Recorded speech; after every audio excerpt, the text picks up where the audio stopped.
Alright, this is a training video for using the short-term rental module. What we're going to do is we're going to go through 3 steps. We're going to go through the reservation process, the rental process, and then the rental return. So what we'll do is we'll go into modules, and then down to short-term rental, and then into reservation. Here you'll bring up the person's account. If they don't have one, we'll have to build the person's account.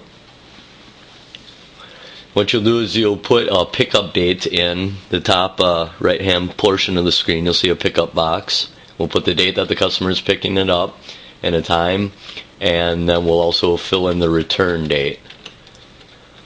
This allows us to view reports and see what is reserved for rental, so we don't rent out something twice. What you'll do then is put in the SKU. And this brings up the PV Escort system. We'll manually type in a rate of $45. We don't have packages set up, so we'll just have to always manually come up with the rate on whatever we're renting. Then what you'll do is you'll just save the transaction. Then when the customer comes in to pick up the rental on the date they reserved it, we'll go into modules again, short-term rentals, and then the short-term rental again. Type in that person's name, and it will bring up their account. And when this box comes up, you hit the reservation button, and it will bring up a box with the reservation located in it. You'll just select that, and it will bring that into the sale. And there you'll see at the bottom right hand part of the screen the amount that the customer has to pay for that rental. So then you'll just save that, put in their form of payment, add, and then post. Now when the customer wants to bring the rental back, when it is due back, you'll go into modules again, you'll go into returns, and then you'll go into return short-term rental. Again, bring up the person's account, select. It brings up the return short-term rental box, in which you'll select the item that's out on rent. You'll just check the box, and you'll see at the bottom of the screen that it has refund deposit. If they do put down a deposit, what would happen is when you save here, form of payment box will come up on how you're going to refund their deposit, but we didn't take a deposit on that last transaction, so all you would do here is just save it. And this will put the item back into inventory. What we'll do now is we'll go in and do another reservation with the deposit. I'll show you how to take a deposit.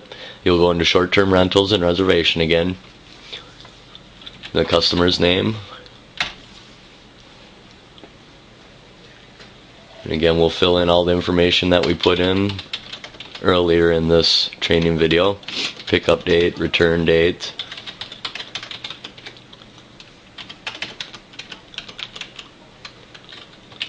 Put the SKU in and the rate of the rental. And at this point what you would do is you would hit the deposit box. This will ask how much of a deposit you want the customer to put down, and that will be decided by your manager as far as what type of deposit we're going to take. We'll put a $50 deposit on this just for the sake of the video, and you'll save that, and then it will add the deposit onto the amount. So what's going to happen now when we save it, since there is a deposit on there, it's going to ask for a form of payment because they have to put the deposit on when they reserve it.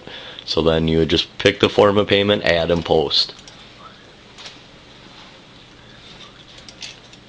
Now the customer will be coming in to pick up the rental. So again, we'll go into short-term rental, put it in the customer's name,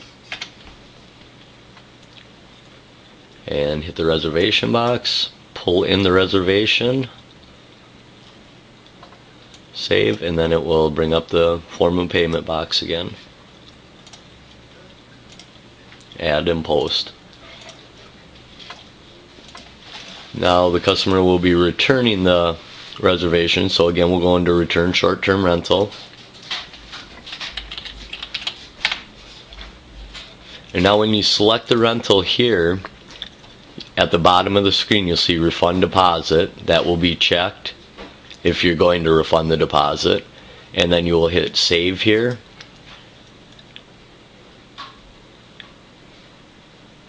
And then you'll print this off. Go ahead, Heather. Just go ahead. And then the box will come up for refund deposit or credit. And this is where you would hit save again. It's already checked there. And this is where we put if we give them cash back or if we return the money by company check or however we do refund the deposit. This is where you'd put that in. You'd add and post it. So that's all there is for the short-term rental. Pretty easy, self-explanatory. So thank you.